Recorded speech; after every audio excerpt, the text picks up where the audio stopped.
Commençons tout de suite avec la dernière affaire d'espionnage qui a véritablement défrayé la chronique. C'est quand les services de renseignement américains sont venus, pour ainsi dire, contrarier la politique du président Bush. Vous en souvenez certainement. On revient, c'était le 4 décembre sur France 2.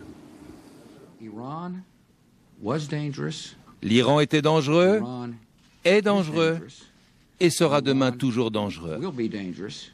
George Bush persiste et signe, et pourtant, il vient de subir un camouflet de la part de ses propres services secrets. Une synthèse regroupant les analyses de 16 agences de renseignement conclut, je cite, « Nous jugeons avec un haut degré de confiance qu'à l'automne 2003, Téhéran a arrêté son programme d'armes nucléaires. » Et pourtant, l'idée que l'Iran se préparait à mettre au point une arme atomique sous couvert de nucléaire civil était considérée comme acquise, répétée et re-répétée. Nous pensons qu'ils veulent une arme atomique. C'est peu dire que le rapport des services a plongé la Maison-Blanche, où la question était plutôt faut-il ou non attaquer l'Iran, dans l'embarras. Après quelques heures de réflexion, George Bush a choisi l'offensive. Je considère que ce rapport est un signal d'alarme. L'Iran avait un programme, ils l'ont arrêté, ils peuvent donc parfaitement le reprendre. La meilleure diplomatie, la plus efficace, c'est celle où l'on garde toutes les options sur la table. Alors, ce sera ma première question. Est-ce que ça, c'est quelque chose de nouveau, que les services de renseignement se mettent à communiquer directement au public, avec le public, au risque de déstabiliser le chef de l'État? Oui. C'est nouveau, ça. Oui, c'est nouveau et à la limite, c'est incongru. Et enfin, plus gravement, c'est faux. Enfin, c'était vrai dans le moment que l'Iran a arrêté son programme nucléaire, mais c'est également vrai qu'il l'a repris. Bon, le temps de déplacer les installations, de les sécuriser, et le programme... Là, vous répondez à une autre question, c'est est-ce qu'il faut les croire? Oui, non, il faut pas les croire. Bon, mais en fait, de toute façon, en matière nucléaire, il ne faut croire personne. Ça, c'est tout à fait évident. Même pas vous, donc. Je ne suis pas un pays et je ne suis plus en service.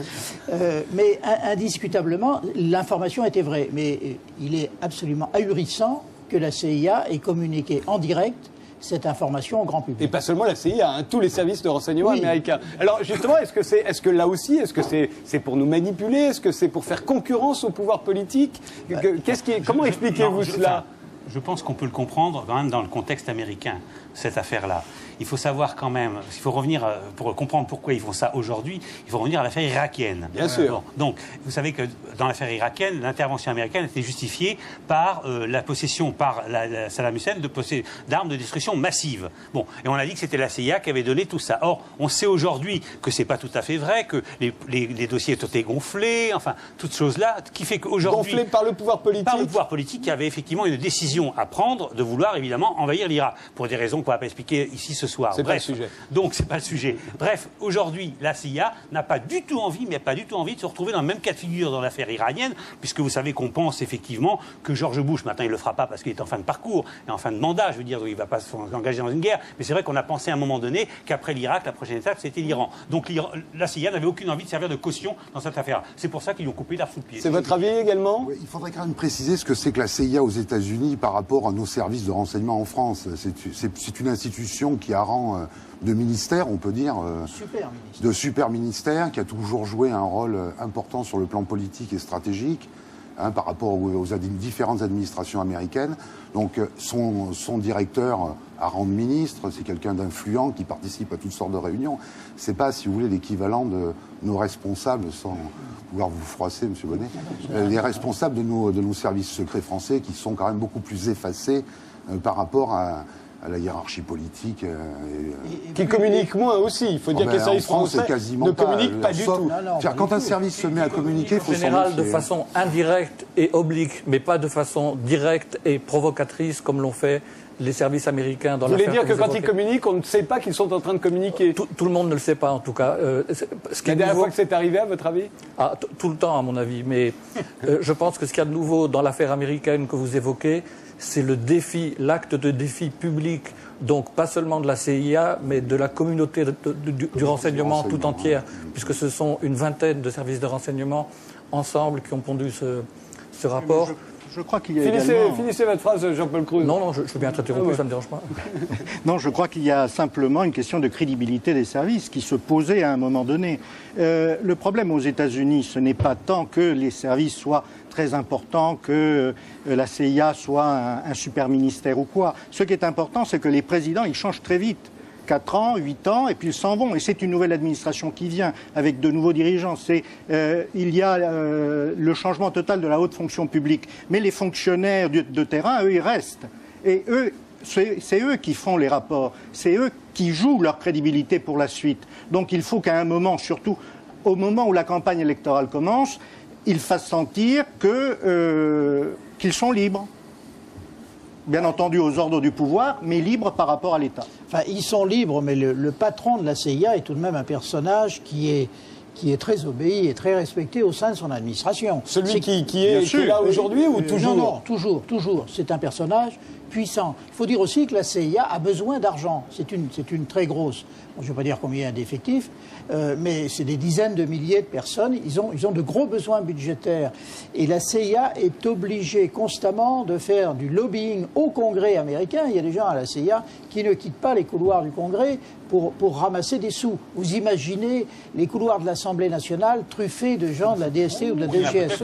Oui, mais enfin, il y a peut-être un ou deux. Non, il y a des gens des RG, mais bon, c'est autre chose. Mais qui sont là d'ailleurs, tout le monde les connaît. Les RG, c'est les renseignements généraux. Voilà, ils font sauter les contraventions des députés, mais ça, c'est quelque chose de plus modeste. Ils ont des dossiers sur tout le monde. Vous savez que les RG et la DST ont fusionné, alors c'est compliqué. Oui, alors maintenant, ça va peut-être compliquer. Les renseignements généraux sont censés avoir des dossiers sur tout le monde. Oui, les gens sont très fiers de dire qu'il y a un dossier à leur nom au RG. Bien sûr, comme à la sécurité sociale. On est très fiers. Pourquoi?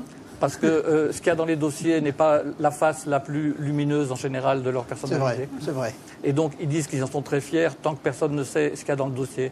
Alors, ma deuxième question, c'est pourquoi est-ce qu'on devrait les croire? On se dit qu'un service de renseignement, même s'il est très bien informé, il est souvent là aussi pour désinformer. Pourquoi est-ce qu'on devrait croire, même toutes ces agences de renseignement qui se mettent ensemble pour nous dire quelque chose, on se dit forcément, si elles nous disent ça, c'est peut-être qu'elles veulent nous faire croire quelque chose. Comment faire? Là, vous avez été, en tant que chef du contre-espionnage français, vous avez été sans arrêt confronté à ce problème. Quand on vient nous dire quelque chose, on doit se demander pourquoi on nous le dit. C'est un problème qu'ont tous les journalistes aussi. Oui, c'est le problème de la crédibilité de l'information. Alors ça, c'est un problème extrêmement sérieux. Et il y a des règles, il y a une déontologie, je ne connais que celle de la DST, qui veut que lorsqu'on diffuse une information, c'est une information qui a été recoupée de sources différentes et de sources qui sont jugées parfaitement fiables. Mais il faut savoir, bon, ça c'est la règle. Si on la respecte, on a moins de chances de déraper, on en a toujours, moins de chances de déraper qu'un autre. Mais il faut savoir que les services communiquent entre eux et se livrent des informations. Et nous avons eu en France, moi je peux en parler très, très ouvertement, pendant un certain nombre d'années, enfin les années que j'ai connues, nous étions amplement fournis en informations sur le Proche-Orient par nos camarades du Mossad. Bon. Service secret israélien. Service secret israélien, bon. Je répercutais ces informations, mais en indiquant ma source. Par contre, un autre service... Vous voulez dire que le Mossad pouvait avoir intérêt à vous faire croire certaines choses? Oui, non, mais ce que disait le Mossad était vrai, mais tout ce qu'il disait était vrai, mais il ne disait pas tout. Bon, il demandait par omission, mais tout le monde le fait. Mais c'était leur jeu. Mais d'autres services avaient moins de scrupules et répercutaient les informations du Mossad en les reprenant à leur compte. Et là, ça devient grave. Donc, dans tout ce dialogue, cet échange d'informations entre les services, il faut être extrêmement prudent parce que là, les risques de manipulation sont beaucoup plus importants. Je voudrais simplement rappeler qu'un service secret, par définition, n'est pas censé communiquer et que lorsqu'il communique, il y a forcément une intention derrière. Oui. Et que j'ajouterais qu'évidemment, on n'est pas obligé de les croire et qu'il ne faut surtout pas, a priori, croire ce que vous dit un service de renseignement. Il faut faire son travail derrière.